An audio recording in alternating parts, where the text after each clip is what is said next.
Now let's move to the next virus, which is the herpes. Herpes family. Now the illustration will be much quicker. You will know that we won't waste any time. But before we start discussing the drugs of herpes, I need to remind you something about the herpes virus. The first piece of information is that it's a DNA virus. Never forget this. The family of herpes are DNA viruses, unlike the HCV. The second piece of info is that this family is not made of a single virus but 8 viruses. 8 viruses that form the herpes family. The first one is called type 1, herpes simplex type 1. This is the virus that we all have after the common cold and makes an inflammation on the outer border of the lips. Those painful inflammations, and sometimes it causes inflammations in the eyelid. Thus, this one causes mucocutaneous infection or inflammation. This herpes simplex type 1. Type 2 is exactly the same. It also causes inflammations and vesicles, but this time in the genital areas. Thus it's called the genital herpes. The third type, herpes type 3. This one's called Varicella zoster virus. Its name is Varicella zoster virus, VZV. This type belongs to the herpes family. It's one of the members of the herpes. However, it's very characterized by causing something called chicken pox in the little ones, which is a rash with small itchy blisters. The small kid becomes feverish and some red spots starts to appear on his body. Some days after, and everything goes away without problems. Don't forget that in the past video I told you, any DNA virus implants itself in your genome forever, which means this child who had the virus type 3 and experienced the chickenpox, forever he carries the virus in his body. When he gets older and the virus becomes activated for any reason, his immune system is weakened or he took an immune suppressant and the virus starts to be activated, it will cause a problem, but not like this one. This time it will be localized to one area of the body. This rash and vesicles won't be all over his body. However, the inflammation will be limited to an area of the body and it's called shingles or herpes zoster.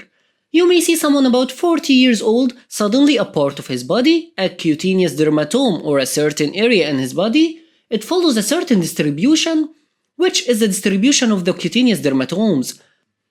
The area that's supplied by a certain nerve, it follows this distribution causing the inflammation or the painful vesicles. Very painful. Once you see this, you will know it's the virus which is called Varicella zoster virus. Then did this man caught it today? Impossible. This virus lived in his body for about 40 years, since he was a kid or since he caught the chickenpox. And when he got older, it caused this problem. The fourth type in this family is called Epstein-Barr virus, and it causes a glandular fever, a very large topic. However, it's characterized by tonsillitis, splenomegaly, fever, a very long story. Just remember the virus called Epstein-Barr virus, or the fourth type. The fifth type of the herpes virus, type 5, is called cytomegalovirus. Cytomegalovirus, my friends, one of the family of herpes. The cytomegalo, type 5. This virus is very opportunistic. It causes a disease in the eye, in the retina to be more specific. For who? For the people with the HIV, or the patients on the immunosuppressant drugs. Which means once the immune system gets weaker, this fifth type takes the chance and hits the retina causing a problem. This concept is very important when it comes to the exams. They may give you a case about HIV patient who is very deteriorated and so on. He starts to feel visual disturbance. What happened to him? Tell them surely it's cytomegalovirus retinitis because it's an opportunistic virus. The virus number 6 and 7 are similar. Both of them are considered the same. They cause something like the chickenpox in the children. Something that's very benign called Rosella infantum. Pediatricians know it very well and they diagnose it at once and reassure the patient that it will soon subside.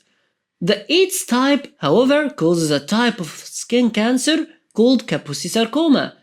And this type of skin cancer also occurs in the patients who are immunocompromised, like AIDS patients, the patients with kidney problems who underwent a renal transplant and are on immunosuppressants, patients with HIV or whatever. So these are the 8 types of the herpes virus. Don't forget that all of them are DNA viruses. And we have many drugs that swings at all of these types. Sometimes there's a drug that swings at two types, there's a drug that swings at this one only, and a drug for this one only, and so on. Let's see what drugs do we have here, and like we are used to, we will have one page for all of the drugs in order to clear any confusion. Luckily enough, our drugs, or the anti-herpetic drugs, are only one family. We don't have anything for the attachment, unfortunately, we don't have any for the uncoaten, however, all of our game is on this one, on the DNA polymerase, or the step of replication. You may think about this enzyme, the integrase enzyme, since the virus has a DNA and it must do an integration. Indeed, we could have a drug for this. We could design a drug for the integrase, however, right now we don't have any. What we have is just one family that causes inhibition of the DNA polymerase enzyme, which is specific for this virus, and is used for the replication. Just one family, a very famous drug called acyclovir. Then another similar drug is made and it's called ganciclovir. Lastly, the third and most recent drug that's called famciclovir. They all end with the word cyclo. Let's start with the first one, the acyclovir, since it's the most well known and the prototype. By the way, the three of them are similar regarding the structure, and the three are called purine analogs or nucleoside analogs. And this word was mentioned once, twice, or 10 times in the previous video, where we had the virus structure and its life cycle. I remind you, as you are forgetful or too lazy to go back to the previous video. This is the acyclovir. This one here, this is the acyclovir. I drew it for you to remind you and tell you that the acyclovir is similar to the nucleotide that's normally present inside our bodies. The one that's called adenine. Adenine, when it attaches to a sugar, it becomes adenosine, or generally known as nucleoside. Acyclovir looks exactly the same, thus it enters and competes with the natural nucleotide. So while the virus is replicating and making copies of itself, things become messy and gets confused, since it's a very primitive virus and the enzyme is extremely primitive one, thus no longer knows which one is the natural nucleotide to be used and which one is the drug, because they both are similar, as it's a nucleoside analog. These three are exactly alike. The result is that the virus swallows the drug and incorporates it and is no longer able to continue. Still, there is one thing more I want to add before we move to the next family. These three types of drugs must firstly be activated before they are able to inhibit this step of replication. They must acquire a phosphate group or undergoes phosphorylation to be able to compete and inhibit the DNA polymerase. Okay? What activates them? Or what's the one that adds a phosphate to them? Fortunately, the one that makes this process is an enzyme inside the virus itself called thymidine kinase. Inside the virus itself is an enzyme that activates the drug. The drug doesn't transform into the active form except in the inside of the virus. From here comes the brilliance of these drugs. These three drugs can never affect your body nor cause severe adverse effects on me. Why? Because if I swallow the drug and it reaches all my cells of my body, the drug is inactive. It won't be activated nor interfere with the DNA polymerase unless it acquires this phosphate group by the enzyme that's called thymidine kinase, which is inside the virus. Thus, these drugs are considered prodrugs, guided drugs, targeted drugs, or highly selective drugs. Acyclovir, the first one, targets the herpes virus type 1, herpes simplex type 1, and herpes simplex type 2. These are its two viral targets because it's activated inside these two, and the rest of the 8 types? No, we don't deal with them. Because when the drug enters inside the virus, it won't be activated. It becomes active inside these two, thus it kills these two. Okay, the ganciclovir. It becomes activated inside the cytomegalovirus, which is the type number 5 that causes retinitis. Thus, this ganciclovir is the one for the cytomegalovirus. The famciclovir, the last one.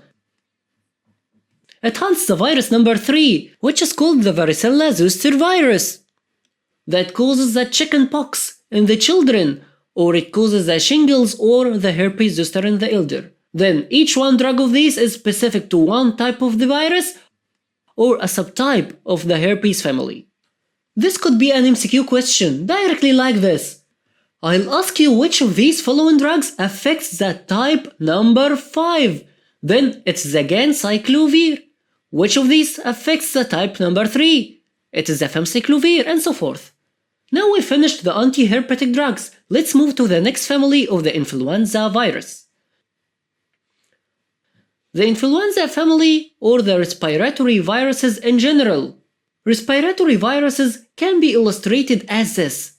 If you want to illustrate a lecture about the respiratory viruses, those viruses that affect our respiratory system, we have so many of these viruses. For example, we have the family of the influenza that cause inflammation in the upper respiratory tract. Number 2, we have a virus called respiratory syncytial virus. This is such a famous virus worldwide right now, causing outbreaks all over the world and other conflicts. Number 3, the virus that's called corona, which is making this fuss all over the world. These 3 families, or these 3 viruses, the 3 of them are together called respiratory viruses. However, we won't explain them all because we don't have many drugs. What we can explain only is the family of the influenza. We have some drugs for the influenza virus. Thus, I didn't like to make the title Drugs that are used to treat respiratory viruses. Instead, I was more specific, choosing the influenza only. When it comes to the influenza virus, I only have 2 golden chances to hunt this virus. There are no more. The first one is during the process of uncoating. Here in this step, after the influenza virus enters and takes off its coat. Now we can interfere. Why? Because we have a drug that's called amantadine and rimantadine. They were invented in the 50s of the past century, and by chance we found out they are able to hunt the virus during this step. But why? What are they doing exactly? Let me remind you with some information from the first video where we illustrated the life cycle.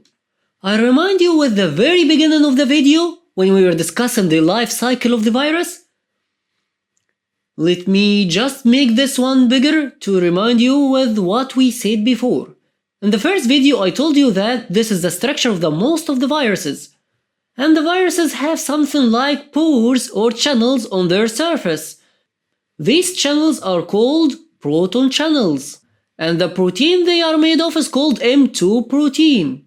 That's okay? The virus of the influenza has these channels, or the M2 protein, and the drug called amantadine can target it and close these channels. Thus the virus is not able to do the uncoating. It stops. This step stops. So after the virus enters the cell, it becomes frozen. It's not able to take off its coat as the drug attaches to it and closes these channels. Thus the virus is no longer able to do the process of the uncoating.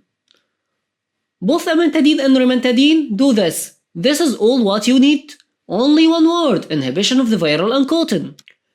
But before I forget, if you asked me, could this amantadine inhibit the uncoating of the other viruses? The answer would be no, not for a moment. Because amantadine and rimantadine both targets the M2 protein, or the channels of what? Of the one virus, the influenza virus, and even not all of the influenza viruses. They only target the influenza A virus, the type A, as we have 3 types of influenza viruses: influenza A, B, and C. Amantadine targets the influenza A only. It is a very specific drug for the influenza A. The second chance to hunt down this virus is during the last step, the budding process, or the step of release. Some time ago in the previous video I told you that in order for the influenza virus to get out of the cell and breach the wall, it needs an enzyme called neuraminidase. This enzyme is specific for the influenza virus, doesn't exist except in the influenza virus. Thus, scientists decided to hunt it by a drug. Design a drug that targets this neuraminidase and inhibits it. So the virus won't be able to get out of the cell. Accordingly, the cell infected by the virus can die peacefully, and the virus won't be able to copy itself millions of copies. They invented a drug called oseltamivir and something called zanamivir. Oseltamivir is a very well-known drug worldwide, and zanamivir is exactly the same. Both of them cause inhibition of the neuraminidase enzyme. They inhibit the viral release for the influenza viruses only, because this enzyme is only present in the influenza. They can act on the influenza A, B, and even if there are any other types of influenza viruses. While the amantadine only acts on the influenza A, oseltamivir and zanamivir can act on other types of influenza viruses. There is still one piece of information about this zanamivir. you can add it to your textbook. This zanamivir sometimes leads to bronchospasm. So patients with bronchial asthma, if they receive this zanamivir, they sometimes experience dyspnea and bronchospasm, just in case someone asks you. Let's move to the next family. But before we shift to the next family, here on this slide, I want to tell you something about the amantadine, the previous drug for influenza. It has a very well-known adverse effect that may be a question in your exam. We sometimes put this photo in the exam. The question is more or less like this. A photo like this one, and below it is a related question. What you see here is reticulated skin. Reticulated means as if the skin had stains, or it takes the shape of a certain pattern. So they sometimes call it reticulated or mottled skin, somewhat like the marble. Amantadine is very well known to cause the side effect on the skin. It gives the skin this mottled appearance, and this effect is called livido reticularis. And here is a photo of the livido reticularis. Why does it occur, or where does it come from? It's because amantadine decreases the blood flow to the cutaneous capillaries. And when the blood flow decreases, it leads to deoxygenation of the blood. The blood loses its oxygen and it becomes stagnant. Blood standing still, without renewal. Thus its color changes and the blood here becomes bluish. And since it's superficial, occur in the superficial capillaries, then the capillaries that were not apparent when the blood becomes bluish or acquire this bluish discoloration, their shape become reticulated or mottled like this. And this adverse effect is very characteristic of the amantadine. In addition, it can also cause some neuropsychiatric adverse effects. If you remember, we mentioned it before during the explanation of the Parkinsonism. In the past, when I explained the Parkinsonism, I told you that amantadine increases the dopamine in the brain. Do you remember when I told you it increases the dopamine by an unknown mechanism? So if the dopamine is increased, it can lead to some neuropsychiatric manifestations and the patient experience a postural hypotension, hallucination, psychosis, or any other manifestations that are central. So these are the two characteristic adverse effects. And keep this livido reticularis in mind because you may encounter this photo in your exams.